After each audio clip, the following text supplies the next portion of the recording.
A lot of people during this pandemic, they lost a lot of people. They lost a lot of clients. They lost a lot of employees. What the pandemic did, I feel, is taught them what fat you should have trimmed from the beginning.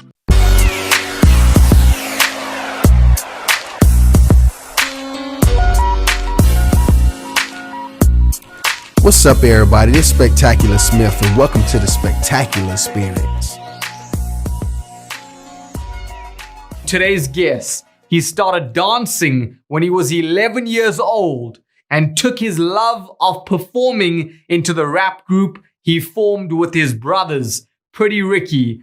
They disrupted the music industry by selling more than 30 million albums, which went platinum, including 2 other platinum singles. Their album was #1 for 5 consecutive weeks on both the hip-hop and R&B charts. Eventually, he was intrigued by the business possibilities of social media. He turned his social media expertise to become the founder and CEO of Adwazar, the dominant social media brand in the urban music space. The company now deals with major brands and corporations, athletes, merchandising deals, and more. The Millionaire students, please help me in welcoming today's guest. Inc. named him the greatest and most inspiring entrepreneurs.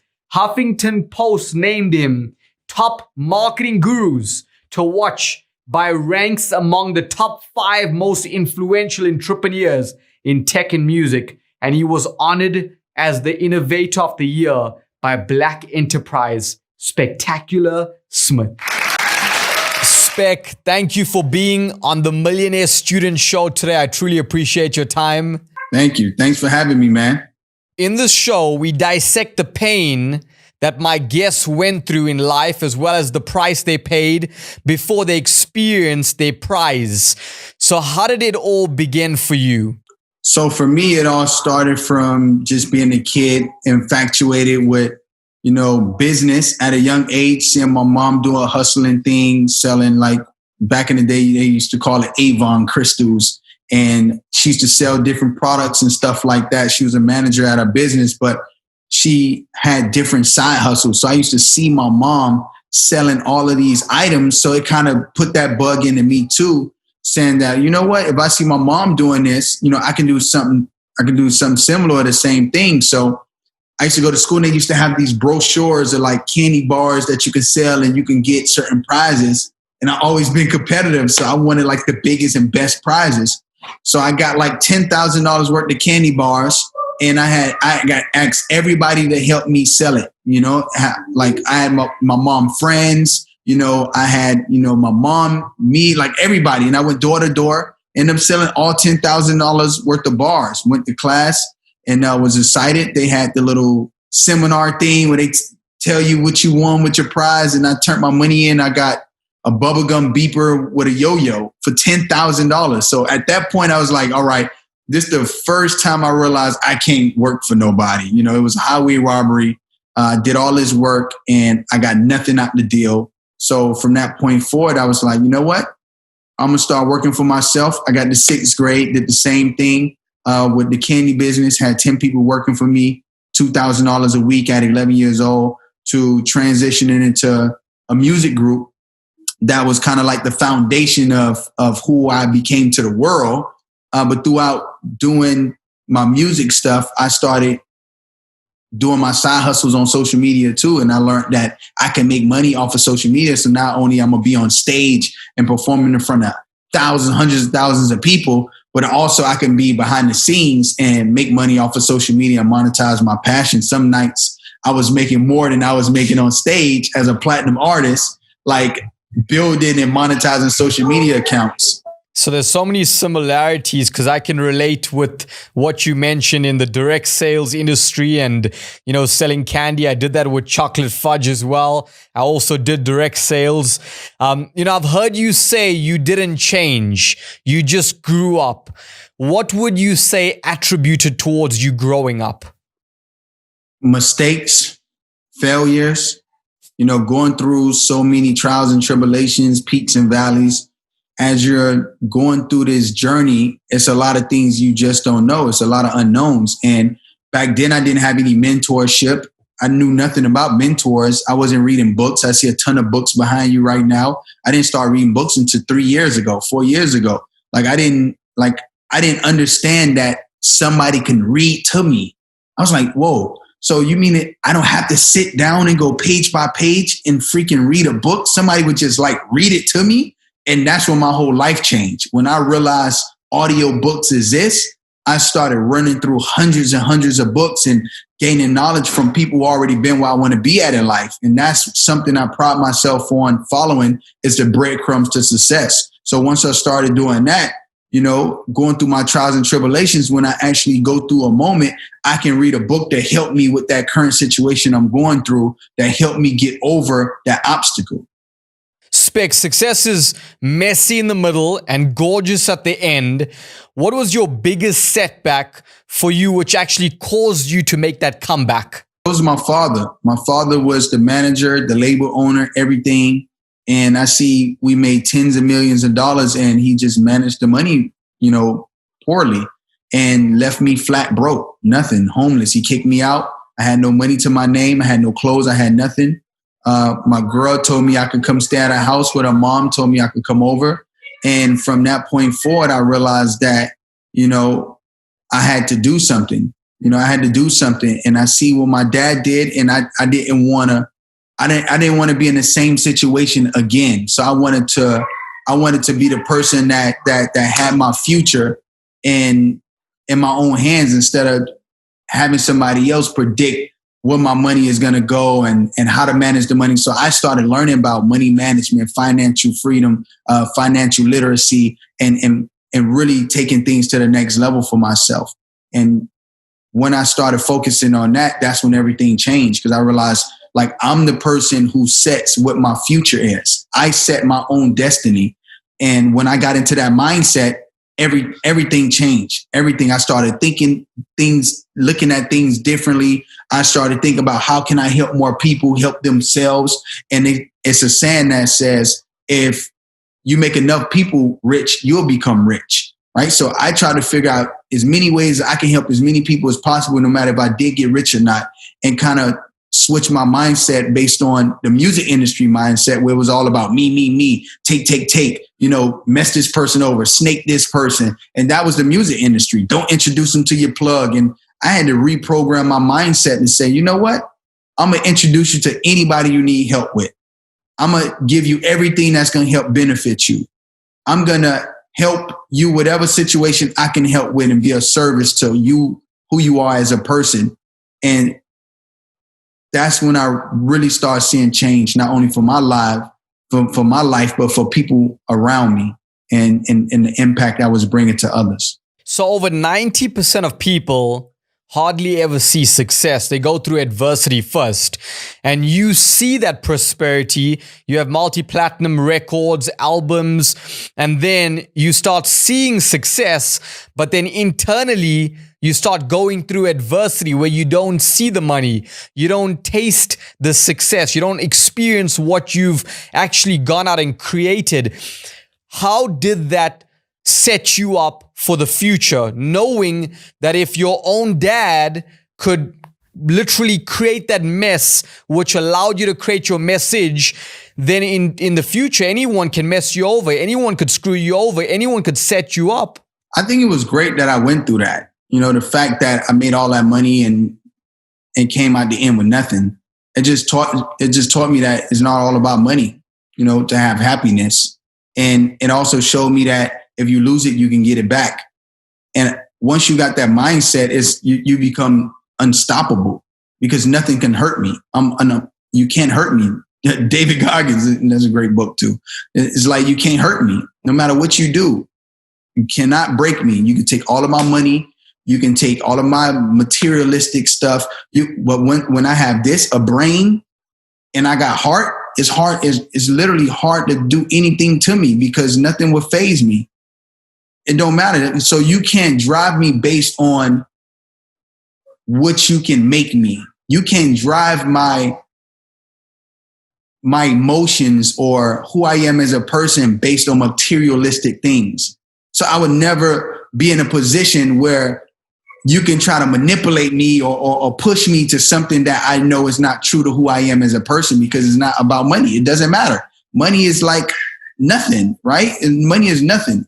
But the reality is relationships are something, building relationships, having integrity, having morals, right? Having a support system. That's the true meaning of wealth, right? And it's not monetary. So when I realized that and I went flat broke, I was like, all right, I want to be successful. And by me being successful comes money.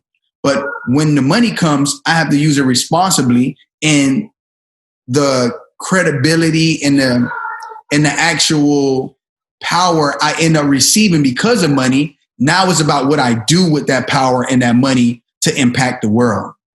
And only when people actually go through it, exactly what you went through with me, it was my parents getting divorced when I was 2 years old, that pain creates that passion where you never want to go back to normality. There's no point of return ever again. The masses only tend to remember your name when you're in the spotlight, when you have a hit, when you're on the come up or even at the pinnacle. What mindset did you have to develop during the darkest point and most challenging period of your career?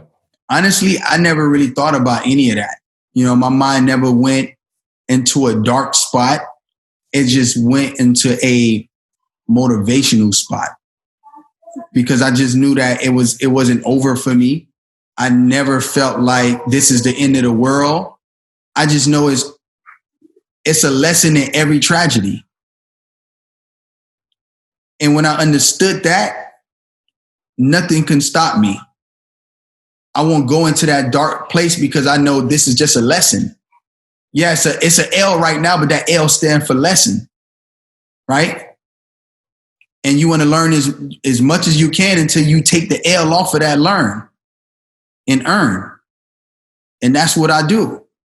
So I would never be stopped because everything happens for a reason. Figure out whatever that, when you get punched in your face, it's called a counterpunch, right? You get punches, like, what are you going to do about that punch that just happened? What was that lesson for you to realize, right? A lot of people during this pandemic, they lost a lot of people. They lost a lot of clients. They lost a lot of employees. What the pandemic did, I feel, is taught them what fat you should have trimmed from the beginning. What money was you wasting?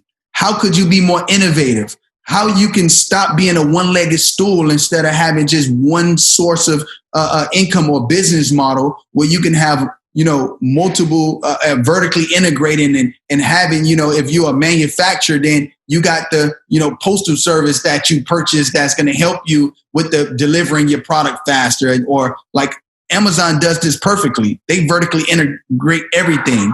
And I think once you kind of do that and understand that everything happens for a reason, you can kind of realize like, okay, when I went through the pandemic, this is what I learned. This is what I learned. This is what I learned. This is what I learned. This is what I'm going to do better. And now when the next pandemic hit or anything close to it, you're bulletproof. It doesn't even matter at that point because you done seen the worst of the worst and you know how to, you're battle tested. The majority of creative people are just good at creating as opposed to continuously innovating, disrupting, launching, and scaling. And you came from that creative space, although your family, your mom was in the entrepreneurial space. But what made you make that shift from music to entrepreneurship? What made you give up a passion to start chasing a different lane of passion? I wouldn't necessarily say I gave it up because last year we just got off me and my group got off the highest grossing R&B tour of the year. We was number one. So it's really like a hobby at this point versus my main drive because I never really wanted to be in the music industry. I got forced to be in the music industry because my father felt like I had a look and I had a great voice for music. And I was like, all right, cool. But it was never really my passion, right? So it's always me wanting to get on stage and perform. That was my passion. That's still my passion. I love to entertain. I love to perform. And business was always in me. I never knew my dad. My dad was locked up for 12 years in prison. My mom, going through a bunch of felonies, trying to take care of 4 kids as a single mom. And and trying to figure things out in life for us. And I seen how she never stopped. She never let nothing hold her back. She never stopped, made sure she always provided for us. And that was kind of my motivation on seeing that and seeing how my mom made money. And then my dad got out and he was similar. Like my dad got out of prison, stayed in the back of his store for years until he ended up buying the daycare. And then from the daycare, you know, he moved to the suburbs, built this house up from the ground up, and then released us as talent and knew nothing about the music industry. But his hustle, his drive, his grit, everything, I just seen my mom and my dad collectively come together. Not come together, but made me, you know, understand that these are two skill sets that I kind of had already in me as DNA, because I didn't know my dad and I was literally my dad, right? In terms of his drive, his hustle, his successful mindset. And then my mom was similar to my dad. Like they get all the credit, you know, they get all the credit, especially my mom, just to, you know, teach me how to love, how to care, and how to have, you know, what would I say? Empathy to others, you know. So you learned how to monetize social media for yourself and those who had a following but couldn't convert it into revenue, especially on Twitter. What is your formula to monetize celebrities and your clients on social media? The strategy is just figuring out what do their audience like? What do their audience like? And then figure out a way to get them to engage with the content. When you can get somebody to engage and you can control your audience because you build influence, a lot of times people build a following, but they don't build the influence. So I try to focus on how can I build the influence? Because when you got influence, you can make people move the way you want them to move. If you say, hey, this product is hot, then guess what? That product is hot. If you say this is the new hot shoe line on the planet right now, people look at you and say, damn, I need to go get that same shoe line because Spec just said it was hot. So I need to go get it because it must be hot, because they have influence. But when you don't have influence, you're like, yo, this is a hot shoe line. You're like, all right, whatever. Who cares? Nobody cares, you know, and it's whatever. So I try to focus on how to build influence with the actual brand, that personality brands, because we not only work with celebrities, but we work with the everyday entrepreneur, aspiring entrepreneur, executive, you know, people with products, like everything. When you have something to sell, and we show you how to build the influence and how to sell your products through having that influence. And there's different strategies, and I'll be here all day just going over tons of strategies on how to actually do it, but that's the secret sauce. So we have a very diverse audience tuning in right now, whether it may be entrepreneurs or even artists. What is your thought process on helping someone discover their identity, their narrative, and even their unique selling points so they can actually create content based in their lane and not try to be a jack of all trades on social media? That was a great question. I think everybody needs to niche down. It's the saying that says it's the niches, the riches and the niches. And it's there for a reason.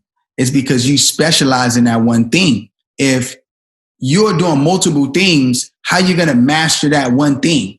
And the great part about when you master one thing, you done been through it so many times, you can predict what's going to happen.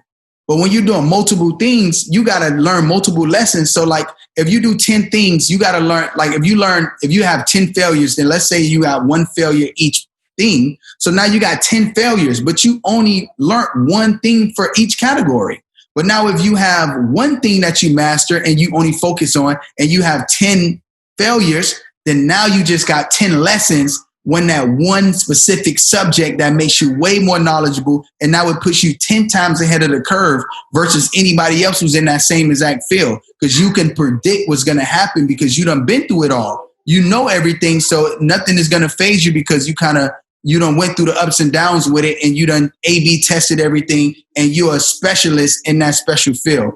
So it's versus you going to the doctor and say, hey, this is a brain specialist, versus this is a doctor you go in and they tell you what's going on, and it's just general. So the specialists get paid 10 times more than just that normal regular doctor that you go to. And the reason is because they specialize in that specific thing. I mean, the clock is continuously ticking. What could be a trend today could become extinct tomorrow. I mean, a typical example of that is social media algorithms, automation, etc.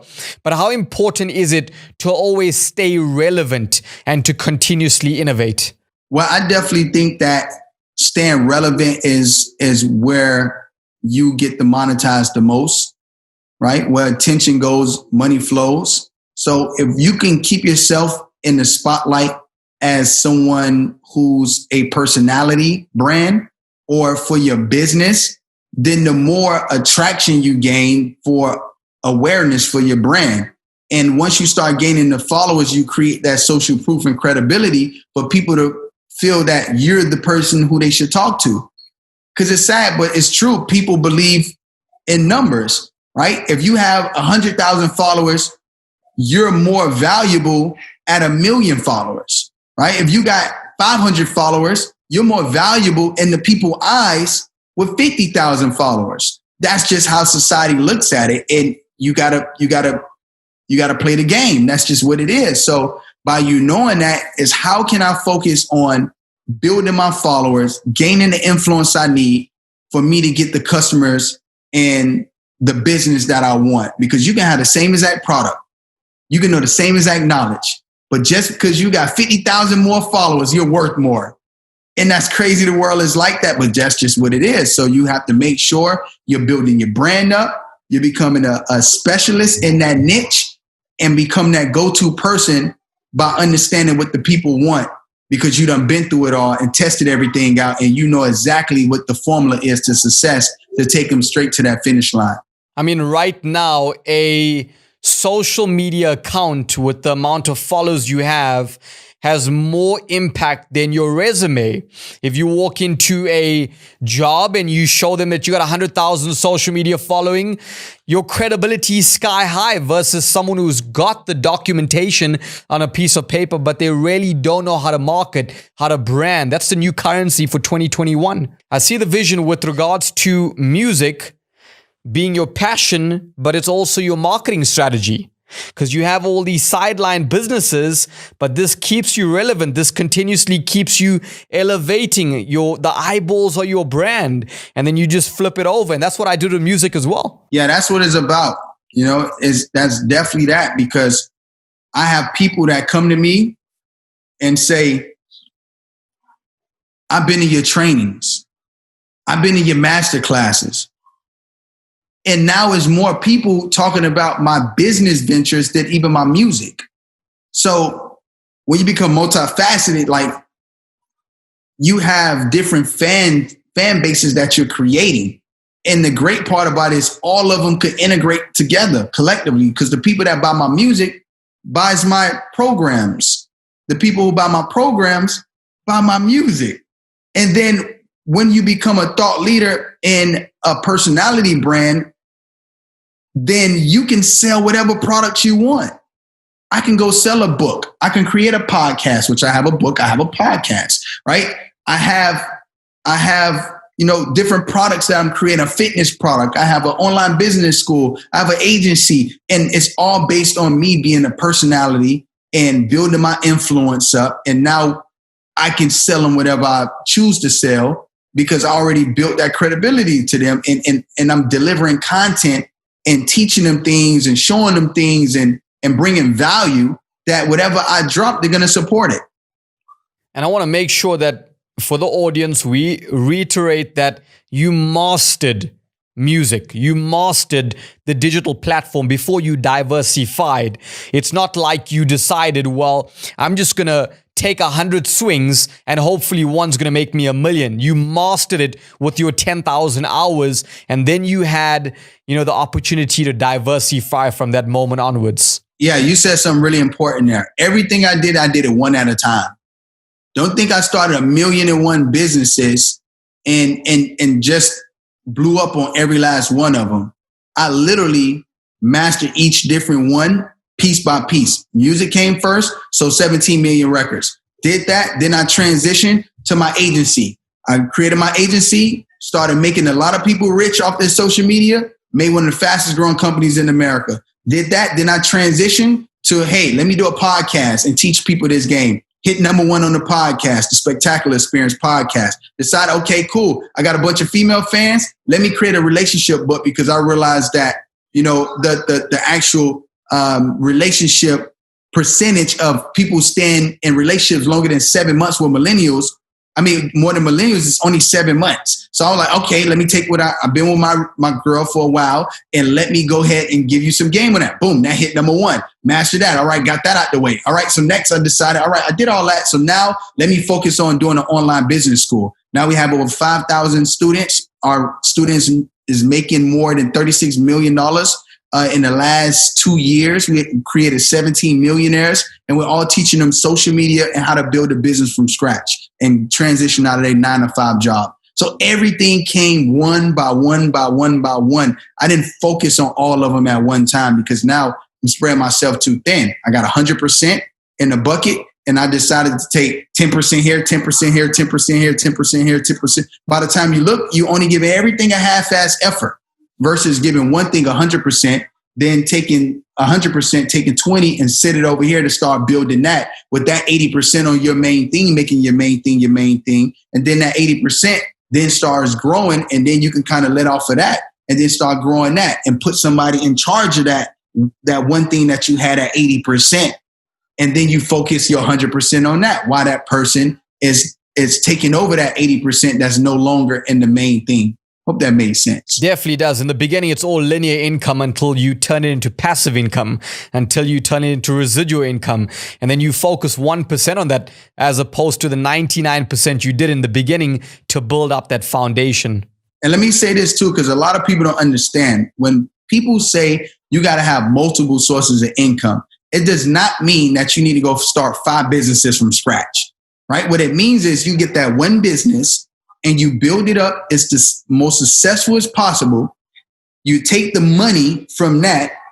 And when you take the money from this business, you invest in the other teams, all right? Other teams and other companies that's already built that you can literally invest money in their management. And I only invest money in the things that I know I can bring value to and help. So if shit hit the fan, I can jump in and help the business out versus investing in something I know nothing about. Warren Buffett say, I only swing at balls that I can hit. So you don't have to swing at 1,000,000 balls, just the one that you know. If you hit curveballs, every time you see a curveball, knock it out the park. But don't try to hit a fastball, a slider. Don't try to hit nothing else but curveballs because you know every time a curveball comes, you're going to knock it off the park. And focus on that, build the business up. And then another thing is if you are going to build multiple businesses, then you got to find the person that's going to run the business. All right. So now if you do build it up to a certain point, you let it go, you put somebody in charge that's going to run the business. You can build another company up, build it to the point where you put somebody in charge and let them run the business. But at all times, you have that operation person who knows about numbers, finance, and structure and have them run your company. So imperative, because then you start shifting from CEO of the business to CEO of your own life. And that's what people miss. They chase CEO because it's a title. They miss that they don't have a life. So we want to get onto the beach so we can work from the phones. That's the most important thing. I've heard you say your input is your output, and there's multiple ways people utilize social media today. 2 ways that stand out for me is either looking at it from a supplier's point of view, which is a business related point of view, or from a consumer's point of view where people actually get so addicted and distracted. But how does one control and manage their social media as opposed to be owned and becoming a victim to it? One way you can do it is just put restrictions on the time you can be on your phone. You can literally do that from your phone, right? Put a time frame to it and stay disciplined to it. All right. Another thing is you can reverse hack social media. You can go and put everybody on mute and program whatever you want to program your mind to do because your thoughts become reality. So if you go and you follow all the inspirational people, all the people that's killing it, all the people that's going to motivate you, all the pages that's going to teach you things, and then all your competition, then you can literally just have that diet, right? Purge, do a purge, mute you ain't got to unfollow them, mute everybody and just follow every last person and do not mute the people that you want to become. Like the people, the person, like whatever that vision is you have as a person, those are the people you want to go follow.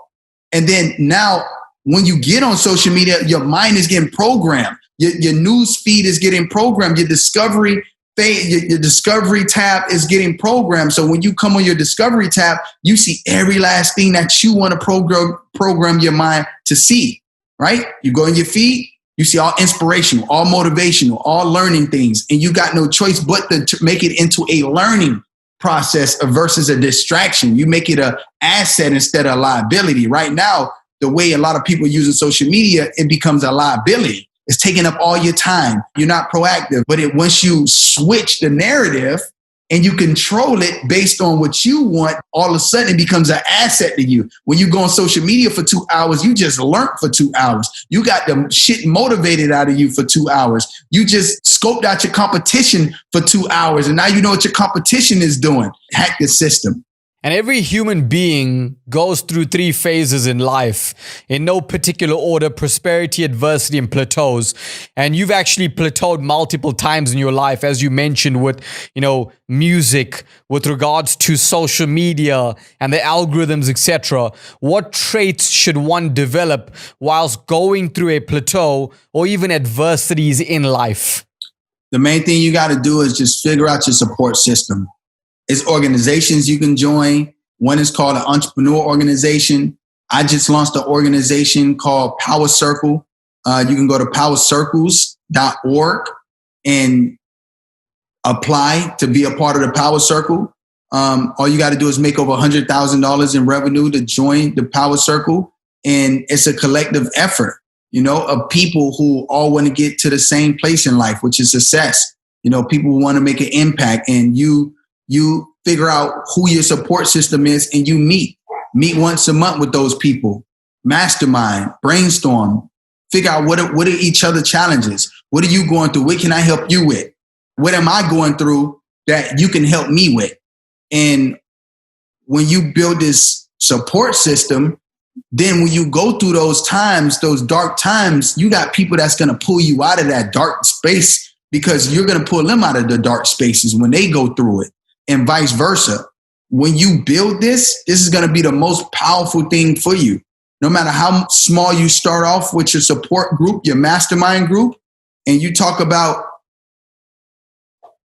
business best, business worst, personal best, personal worst, and you get business therapy and personal therapy, and you meet once a month to get that out and make sure everything is confidential, then you start seeing your whole life accelerate. It'll never be a dull moment. It'll never be a dull moment. It'll never be a down moment that you can't climb up out of.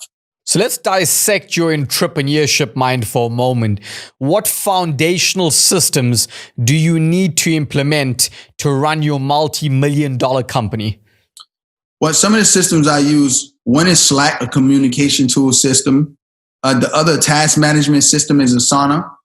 I use the EOS system, Entrepreneur Operations System. It's a whole breakdown of what that is, how it works. You can get a trainer. I get a trainer, an implementer trainer that comes in and coaches me and my team every single quarter on goals, on accountability issues, things like that. You can read a book called Traction to figure out how to exactly implement these different things in EOS. And then there's another book that's called What is EOS? All right. And then the third thing you want to do is you want to read a book called Rocket Fuel. And it basically explains the relationship versus the VI relationship, which is the visionary and the integrator. The visionary is the person who comes up with all the ideas, the person who actually creates the relationships, the person that actually are creating the content and doing the interviews. Then you have the integrator, which is the person who runs the organization, sets up the system, sets up the operations, runs the day-to-day of the business. And it explains how, this is Batman and Robin. All right. Or even Batman really is Batman and Alfred, because Alfred was the person who ran his operations, created his gadgets and did his systems. And Batman was the one out fighting the crime. All right. So same thing with Warren Buffett. Everybody knows Warren Buffett, but not too many people know Charlie Munger. But Charlie Munger was the operation person and Warren Buffett was the visionary. He was the guy who was going to be in front of the spotlight. He was the guy who was going to campaign. He was going to be the guy that was building the relationships. So explain that. And then the last thing I would say is DISC, bankcode.com, and learn about personality types. What drives somebody? What motivates them? What makes them move? How to communicate with them? Because what goes on in the workspace or even in relationships is that you think we're speaking the same language, but we're really not. You speak Portuguese, I speak Italian. So basically you have two different languages and we're both trying to talk to each other, but you're not understanding me and I'm not understanding you. But the only way for me and you to connect is when I speak Creole and you speak Creole. And then when I'm talking to you, I got to talk Creole to you because you talk Creole. When you're talking to me, I speak Spanish, so you got to speak Spanish to me. So when you're communicating with the same language, now we can connect. Because so many times we don't see eye to eye as individuals, as employers or employees, because what motivates me and drives me don't motivate and drive you. So we got to figure out what moves you and what makes you who you are and how you like to be communicated with, right? I'm gonna give you an example. So they have something that's called an action, right? Red action. Actions like to win, competitive, and like things quick. A knowledge is somebody who likes to analyze everything, real analytical, and they want to explain everything. They want to see everything, right? So when a knowledge is talking to me, they need to talk to me fast, quick, and get straight to the point. When I'm talking to a knowledge, I got to break everything down to them. Even though I don't like I like to be quick. I don't want to be like they're all there explaining shit. But since I know that this is that personality, I have to sit down and communicate in their own language. So I got to come and break everything down. I got to literally be analytical. I got to be logical with them. I got to show them everything. I got to show them the numbers. And that's how we communicate. So those different things makes a huge impact in business. It's like you becoming a chameleon and you got to change your color to go out there and to be on the same level as them. But what key performance indicators do you track in business which actually positions you to make the decision to scale, to walk away, to reinvest more cash flow? Is making money. No, just joking. A great KPI. It's KPIs in every department, from my sales department, marketing department, my admin department, my customer service department, and every last department has their own KPIs. So we just got to make sure we just stay within those KPIs and we give bonuses and incentives based on KPIs. If you give the right person the right encourage and the right incentives, they can take over the world. You know, I had somebody on my team that they was doing great, but when I gave them the incentives, it took off, right? And then as it started taking off even more, I started motivating them and it took off even more. So as a mentor, motivating and giving incentives, I'm starting seeing those KPIs get hit and superseded by far, like literally blowing past it. So just remember those things. When you're literally coming in your business and you have employees or a spouse or anything, like motivation and incentives that go even for your kids, right? You give them incentive. I say, yo, go clean your room, right? Go clean your room. 9 out of 10, they probably won't go clean the room. But if I say, hey, you go clean this room, I'm going to give you this game and I'm going to give you this game and we going to do this. You got this. Let's go. All of a sudden, that room getting clean like that because I gave them incentive and I gave them motivation and courage. And now you can accomplish everything you set your mind to with your team and your family or whoever you're building relationships with. Spec, who has been one of the most interesting individuals you've been inspired and shifted by? I would have to say my mentor, Jeff Hoffman. I tell his story all the time, man. Me being in the music industry, and I used to be this snooty doody guy. I'm not even gonna lie, I was snooty doody. Nobody could really talk to me. Like I was in the clouds, right? And then I met my mentor, Jeff Hoffman. And it was this one scenario that I love telling this story because I don't know who else is gonna impact. I was speaking in Hawaii for my very first keynote speech ever. And I looked on the ballot and I seen that my mentor was speaking too because he's a keynote speaker. And when I seen Jeff Hoffman on there, I was like, wow. I was like, that's my mentor is here to see me speak. I was excited. I was like, oh man, I told him I was nervous. He was like, man, you're a performer. You got this, bro. You've been on stage. You're a natural. And I mean, I was cussing everybody out, everything. I was just that nervous, right? And so I performed. I killed it on stage. Then it's lunchtime. Now, mind you, the organization called EO, you have to make a minimum of $1 million to even get considered. So I was speaking in front of all top-notch entrepreneurs and killed it. So now it's lunchtime. Now everybody's at the table, right? So now this is another part of the story. So this guy sitting at the table and he was bragging about how much money he was making. It's like, yeah, man, I did 15 million my first year, man. I'm killing it. And he's like bragging and stuff. He was like, you know what? And this year we're set out to do 25 million. And then he looks at my mentor and he was like, what you do? And my mentor looked at him and he was like, well, you ever heard of Priceline.com? It's like, yeah, I booked my ticket on that to get here. It's like, yeah, okay. I sold that for $64 billion. So the guy's face just dropped. And that was from that point forward, I was like, I would never go bragging on how much money I make to anybody just because you just never know, right? It's like, be humble. That was a humbling experience. Even for me to see that happened to him. So now after that, my mentor got up and he looked at me. We was eating and he was like, you want something to drink? Because he felt like I was thirsty. I was like, man, if you don't sit your $1 billion butt down, you are not getting up to get me no water. So I was like, no, I'm good. He was like, no, stay right there. I got you. And then my girl was with me. She was like, all right, I'm gonna get you something too. She's like, no, we're good. This man walked literally 15, 20 feet away to come with a bunch of waters and everything and come back to give me something because he felt like I was thirsty. So what that did for me, it showed me that I'm never too big for anybody. What that guy made in a lifetime, what his net worth is, $67 billion. And for him to literally get up because he felt like I needed something, for him to serve me and go out of his way to bring that made a huge impact. So from that day forward, I was like, I'm never too big for anybody. I don't care if you're a bum on the street.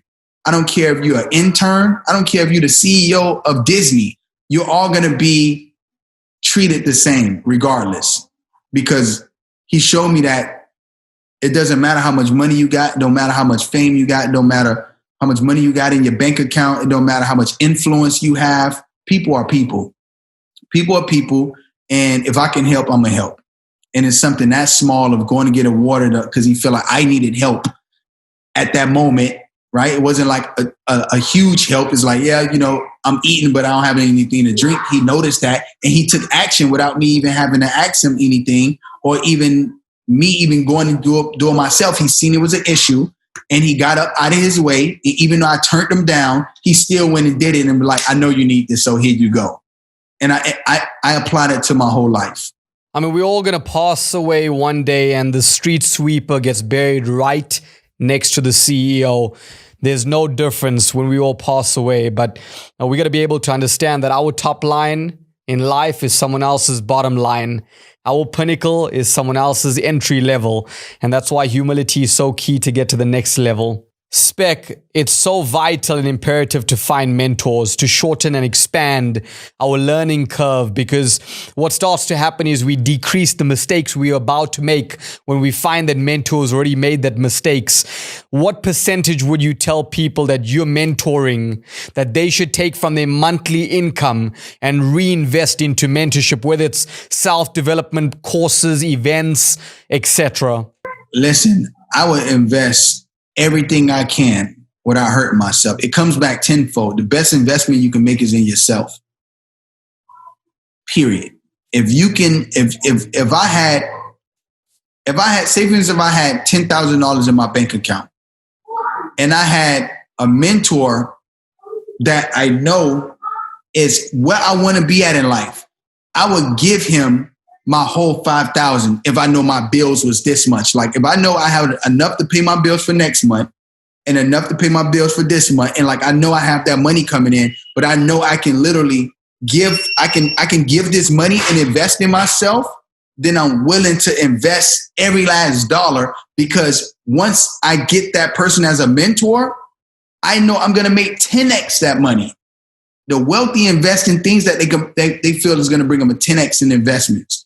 In return. So if you're going to make a decision, then you just got to look at that one thing and say, okay, if I choose to entertain this or invest in this, will it bring me a 10x in return?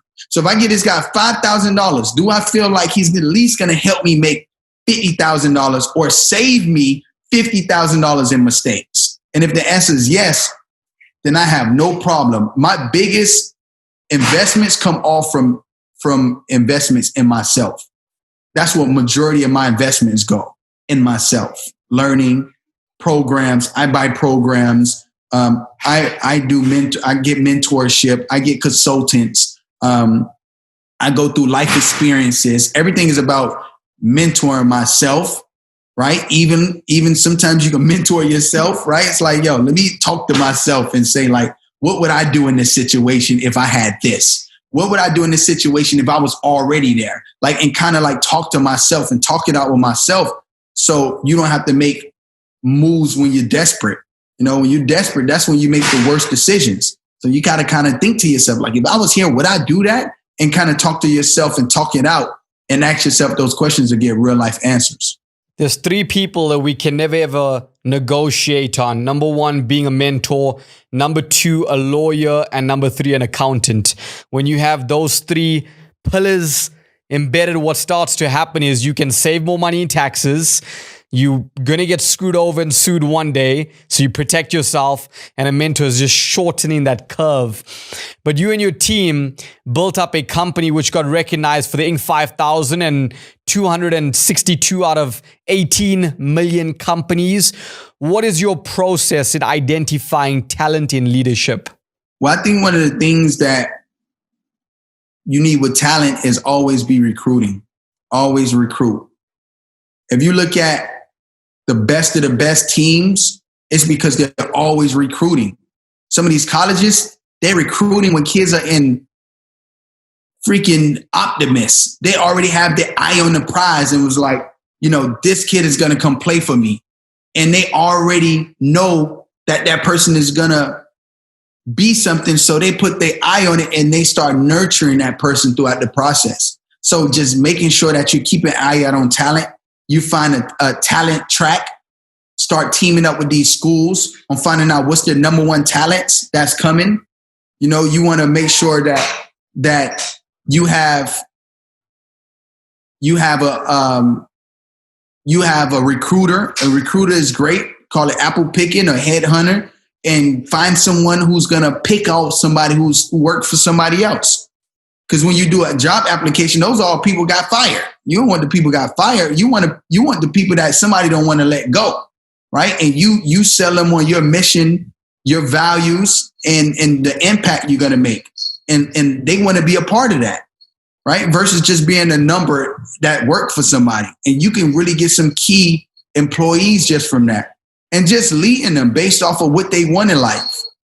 Getting them to their goals, what matters to them, showing that you give a damn. It's not all about money. It's really about what can you do to help develop that person. I mentor all my staff. That's who I am. I'm a mentor to them.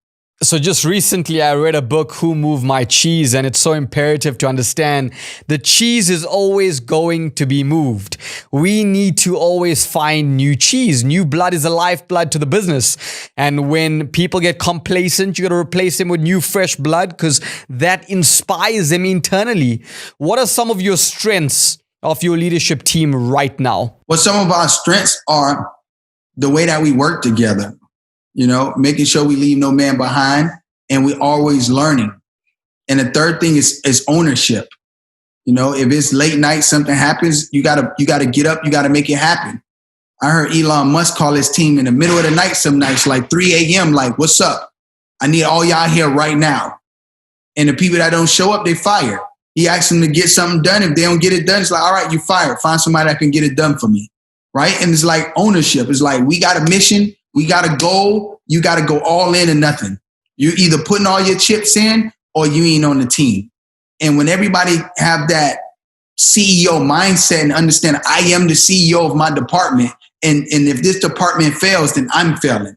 It's not, oh, this is the CEO is getting rich. No, we have a vision. We have a goal, and we're going to get there together. Everybody got to be on the same foot at the same time. Left foot, right foot.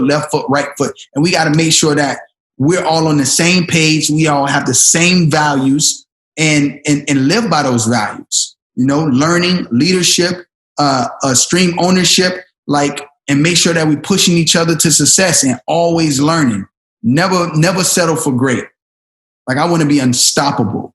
I want my team to be unstoppable and get that mentality that is not about me. It's about the company. What's best for the company? What's best for the people we're impacting, right? We're changing lives every single day. To say that we had 36 million in revenue for my students and having 5,000 students in the last 2 years, that's impactful. So you're not here because it's spectacular. You're here because of these students. You're here because this is going to create financial freedom and generational wealth for these students, right? So that's our mission. That's our goal. So when something is broken and you sleep and you know that shit is broken, you don't go to sleep on me and just not wake up and say, hey, I'll deal with it tomorrow. No, you get up and you make it happen. You make sure you fix it and you hit me up and say, hey, do you need anything else? I found this issue too, and I fixed that for you. So don't worry about that. I handled that already, right? It's called proactive, not waiting for me to tell you something. So my team, that's how we are. We make sure that we on point and we accountable to our own stuff. Spec, someone new that's going into business, what mistakes would you advise them not to make that actually burnt your fingers? I would say keeping your eye on your business.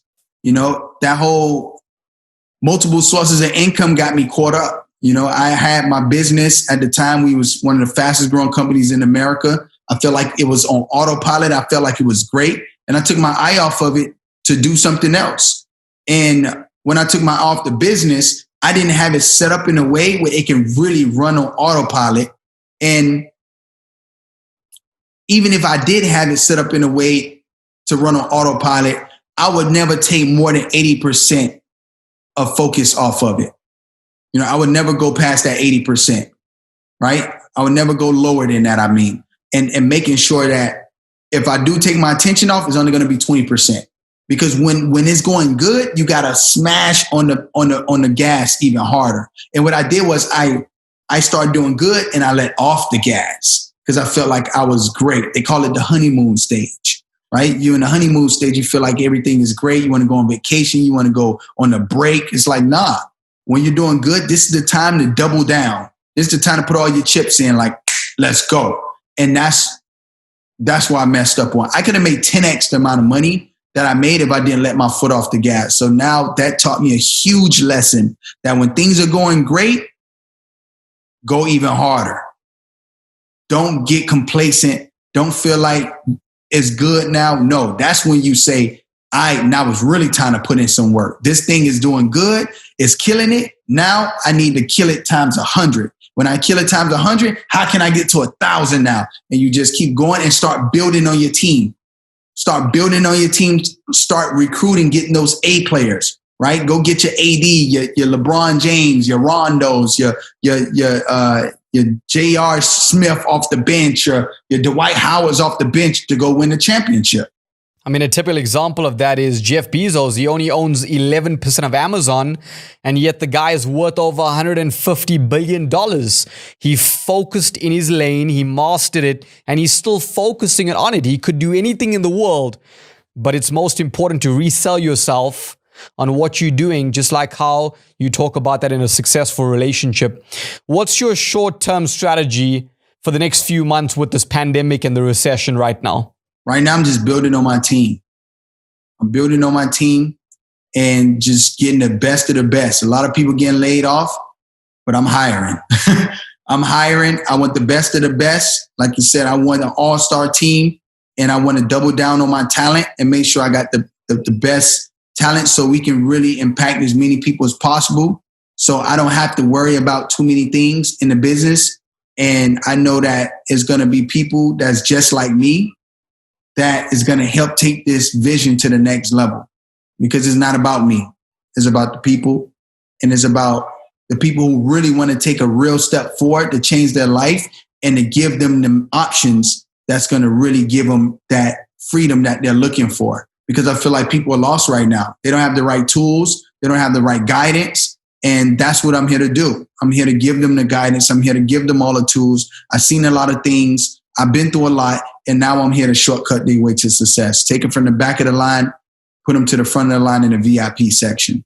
Spec, let's switch gears and dissect relationships for a moment before we close out. I know you wrote a book based on relationships. What are the essential elements of a lasting relationship? Man, I kind of talked about it earlier. It's communication. Making sure we all on the same page, right? And the same way we handle businesses is the same way we need to handle our relationships.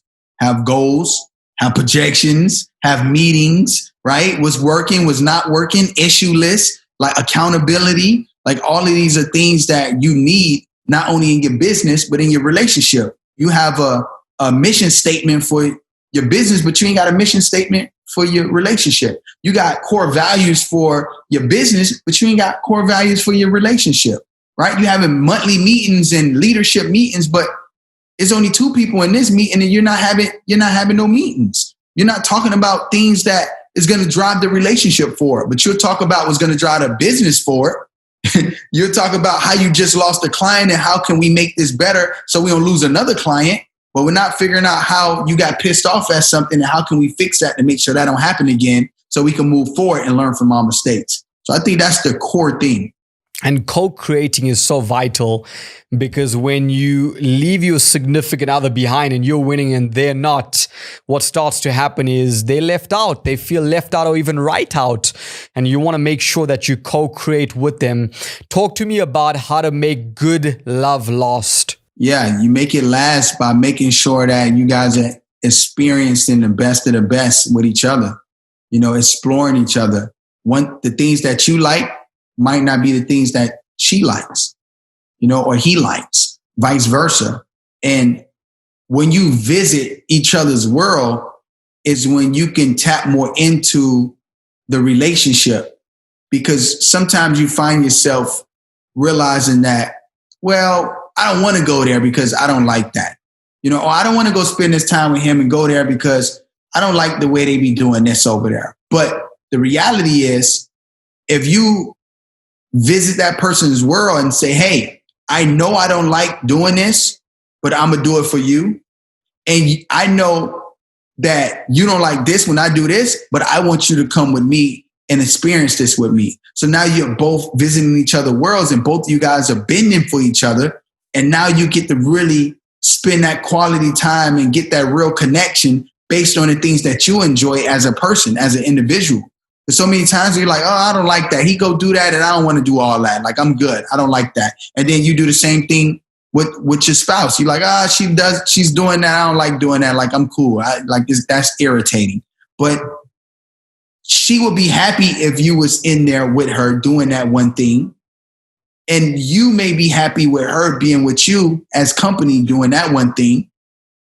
But if you both compromise and take a step back to take 10 steps forward for that person to enjoy that moment with you and share that moment with you, then both of you guys are able to really see the amazing fruits of being in a relationship and tapping into each other's adventures and things that you guys love and get to experience it together. Spec, in wrapping up, what does self-talk and your internal dialogue with yourself sound like? Self-talk is me knowing that I could accomplish anything I put my mind to, knowing that no one on earth that accomplished something that I would want to accomplish, that I can't accomplish the same thing. If I put my time, energy, and effort into it, I'll be able to accomplish the same thing, building the right relationships, setting myself up for success, getting battle ready, battle tested.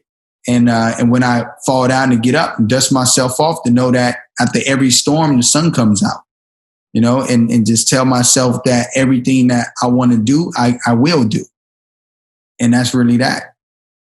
How can people connect with you? Man, if you guys want to go through one of my trainings, I have a training that I teach you how to build a business on social media, how to monetize, how to automate your social media, and how to grow followers by hundreds of thousands of followers.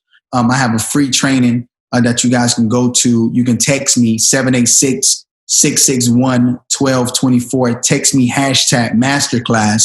And you can jump on my training. I actually have a training this week that you guys can jump on it and learn some of these strategies, man. And at the end of the training, I talk about my online business school, my Master in Business Affluence program, so you guys can master business wealth, transition out of your 9-to-5 to create your own company, your own brand, and your own products, and take your life to the next level. So once again, 786-661-1224. Text the #masterclass.